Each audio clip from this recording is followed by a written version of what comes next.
Eh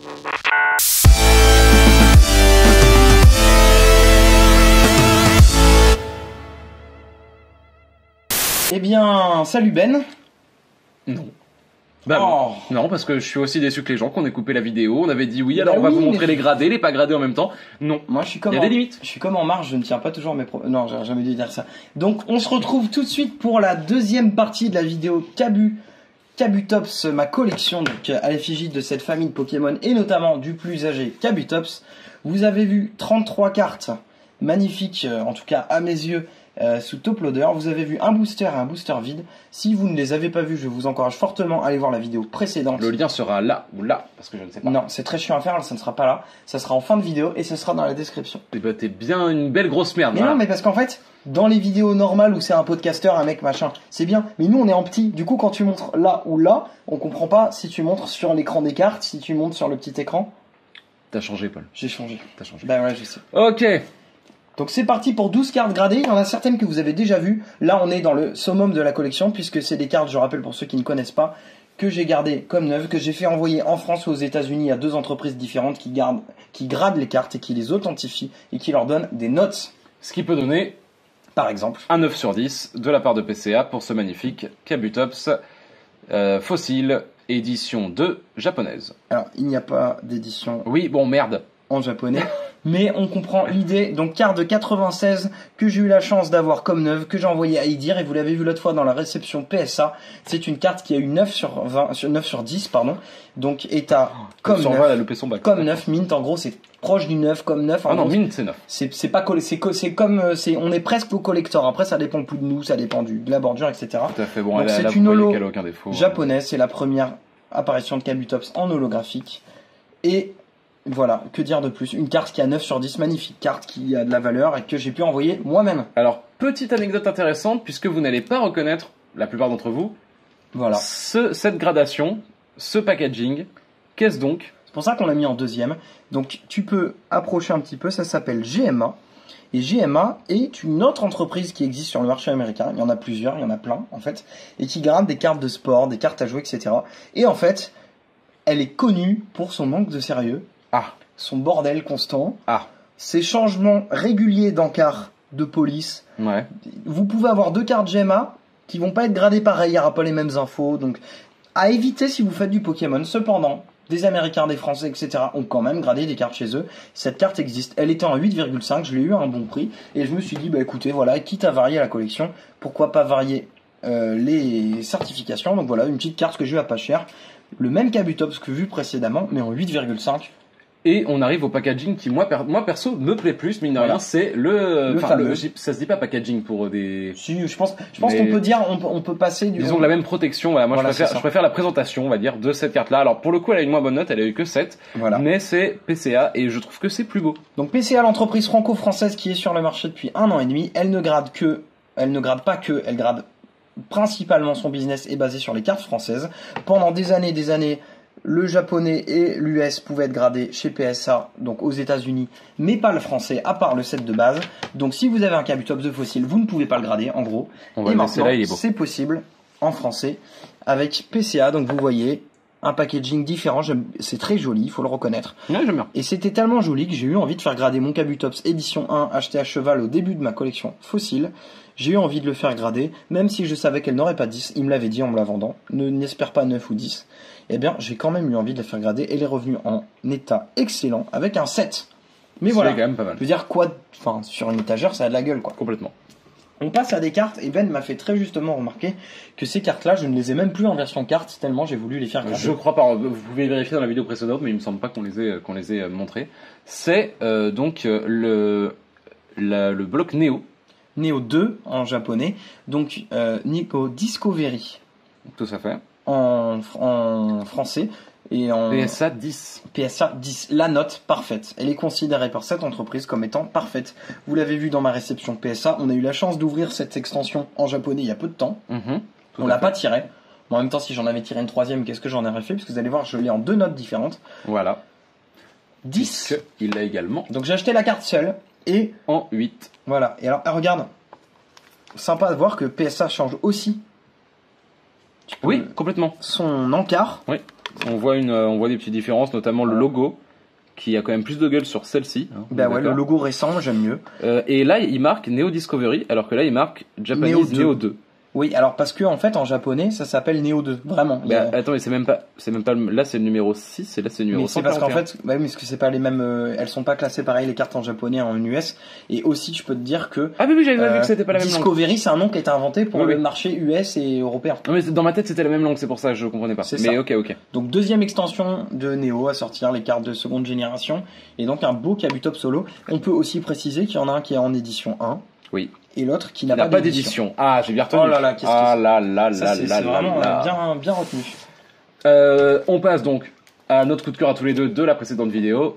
Évidemment, le Kabutops brillant. Voilà. Alors c'est PSA 7. Oui, je l'ai acheté il y a pas longtemps en fait. C'est pas mauvais. On m'a dit, je l'ai en japonais, je l'ai en PSA 7. Alors il faut savoir qu'en japonais... Regardez cet holographisme du Pokémon. En japonais, c'est quand même prestigieux. Et elle est quand même un peu rare.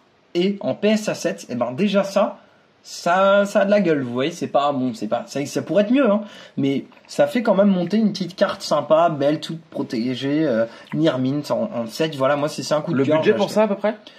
Je suis incapable de dire, quelques dizaines d'euros. On est dans les 30-40 je crois. D'accord. Je sais plus. Okay. Je sais plus combien j'ai payé exactement, le prix juste, en tout cas je m'étais renseigné, mais j'ai eu un prix sympa, mais voilà, un truc sympa à acheter. Si vous voulez tout savoir, j'avais eu un prix groupé avec ces deux cartes là. J'ai payé un lot. Alors je voudrais pas dire de bêtises, si la personne qui me l'a vendu passe par là, je l'ai peut-être acheté un peu moins ou un peu plus, mais voilà, on est dans des cartes qui sont certifiées aux États-Unis, ça coûte minimum 13, 15, 20 euros l'envoi, etc. Vous imaginez qu'en plus c'est des belles cartes, donc forcément ça monte vite. Donc Split Earth, la moitié de l'extension Skyridge, mais en japonais, c'était mis Split Earth, je sais plus le nom, on l'a mis l'autre fois sur une vidéo. Ouais. Et donc ces deux moitiés la forment Skyridge en US. Et donc cette carte là est une holographique première édition. Donc comme on peut le voir ici. Voilà. Donc du coup je pense. Ah ben non, bah, pour le coup c'est là. C'est à côté, du logo de l'extension. Pour le coup ça me fait mentir, donc je pense que c'est les histoires des éditions c'est faites plus tard dans le jeu de cartes. Ici il y a des éditions en japonais et il y en a aussi en US. Donc peut-être que c'est qu'à partir d'une certaine extension. En tout cas, n'hésitez pas dans les commentaires si vous savez. En tout cas, cette carte est PSA 10 dans sa version japonaise, première édition, et donc c'est la version rare en fait. J'aime beaucoup cette carte. Elle est sympa, ouais. Donc toujours pareil les e-readers. Oui, exactement. On repasse sur du français. On a la même carte en français.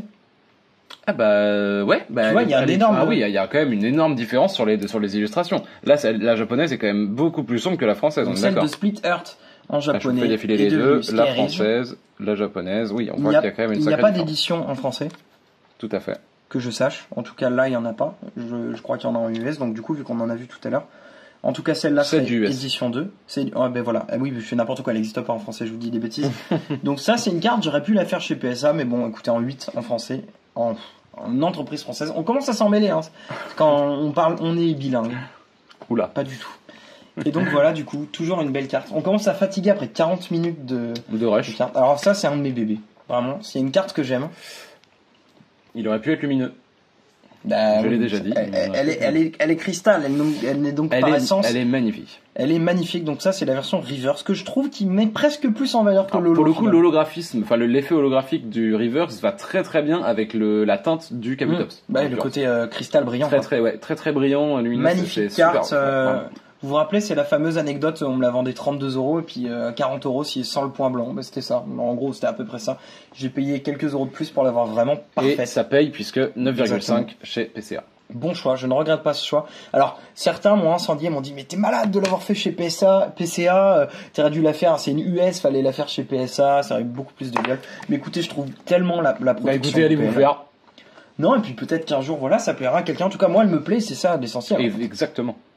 Ça te forcera à ne pas revendre ta collection. Quand tu seras sous Sûrement la pire erreur que j'ai faite. En termes de gradage. Tu vas parler de ta mère? Oh, c'est plutôt elle qui a fait une erreur. La pire erreur en termes de gradage, et ça c'est un gradage de cœur. Là ça pique. Le fameux Kabutops de Tempête de Sable en français. Donc Tempête de Sable en français, les cartes sont un peu chères, mais les boosters sont hors de prix. C'est dur d'en avoir une comme neuve.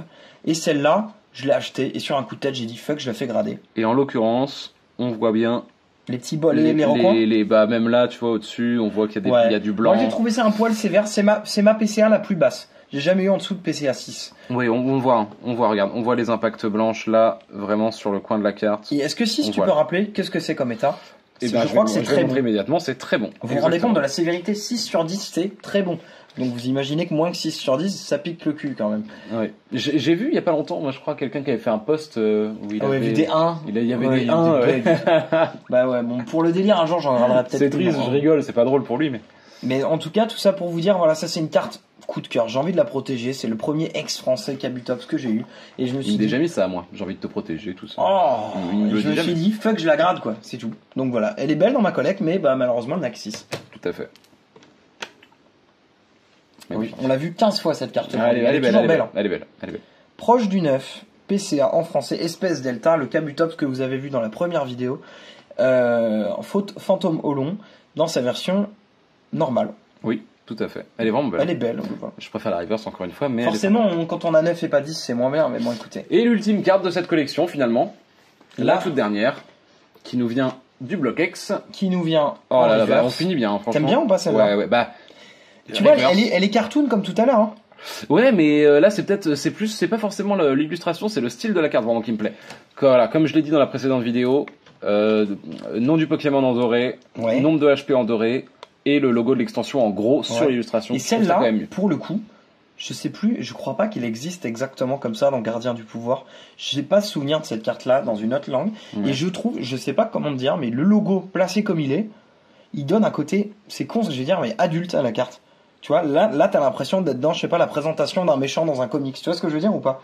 T'as un côté, je sais pas comment expliquer ça, c'est peut-être que moi qui ressens ça, mais cette carte elle est à part. Je trouve qu'elle ressemble pas aux autres cartes Kabutops. C'est pour ça que j'ai pris sur un coup de tête. C'est peut-être aussi parce qu'elle est simple finalement, l'illustration. J'aime bien l'holographisme est très beau. Ouais, l'holographisme est très beau, je dis ça. Ça, je l'ai acheté à un mec qui m'a dit voilà, j'ai une carte Kabutops, je te la vends, Power Keepers. Elle était déjà gradée ou tu l'as fait grader? Elle était pas gradée, je l'ai fait grader. Bah GG. Et 9. Bon, écoutez, c'est ce qu'on appelle une bonne surprise. Tout à fait. Donc voilà, si vous êtes... Et ben ça clôt notre vidéo de présentation de la collection de Ah bah ouais, carrément. C'est quand même pas mal. Nous sommes en mai 2018, vous avez vu, si vous avez été courageux, 55 cartes Kabutops, gradées, non gradées, 12 gradées, 33 non gradées, 2 beaux boosters, un vide, un plein. Vous avez vu en début de vidéo un objet scellé Kabutops que j'espère pouvoir garder encore longtemps scellé. Et donc voilà ma belle collection Kabutops sur laquelle j'œuvre et je mets de l'argent depuis très longtemps. Et j'espère bien la continuer et un jour vous faire la suite de ça. Donc voilà, si un jour vous voulez me faire un cadeau ou une surprise ou une recommandation ou que sais-je, je collectionne les cartes Kabutops. Il m'en manque plein. J'adore ça. N'hésitez pas. C'est un Pokémon voilà, pour lequel je me suis... Enfin, j'aime beaucoup Camerupt aussi, mais celui-là, je sais pas pourquoi, j'ai décidé il y a 1 ou 2 ans que je l'aimais beaucoup.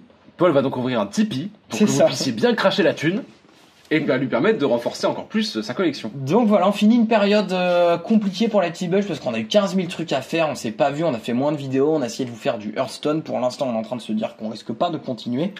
On vous expliquera tout ça par la suite. Tout ça pour vous dire... Enfin, pas continuer le Hearthstone, attention. Oui, bien sûr. En tout cas, on est toujours là, on fait du Pokémon. Et j'aimerais que vous souhaitiez bonnes vacances à Benjamin, puisque ce monsieur a la chance de partir... en Grèce. Voilà. Pendant une semaine, je me casse, j'en peux plus de toi. Donc, pendant cette semaine-là, il est possible que j'invite une personne que j'ai envie d'inviter depuis longtemps sur la chaîne. Vous la connaissez. Vous la connaissez. Si vous êtes un assidu. Si vous êtes un assidu, vous en avez entendu parler, puisqu'elle fait la musique... du générique. Et que c'est un ancien collectionneur de Pokémon. Voilà, et c'est un très bon ami à moi et à Ben. Et du coup, j'aimerais bien ouvrir les boosters que mes copains m'ont offert à mon anniversaire, qui était il y a quelques jours. On m'a offert plein de beaux boosters. Et donc, j'aimerais les ouvrir sur la chaîne avec ce monsieur, pendant que l'ami Ben sera en Grèce, puisque comme ça, on aura plus de place sur le canapé. Tout à fait. C'est pas une blague sur Grèce, mais ça marche. Et je vais piller des tombes.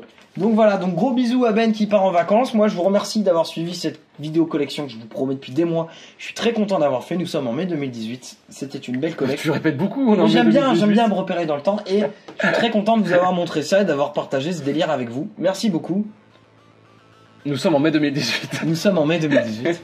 Et à bientôt pour des conneries, de la collection et du bronzage de Ben. Tout à fait. Bisous. Salut. Bisous.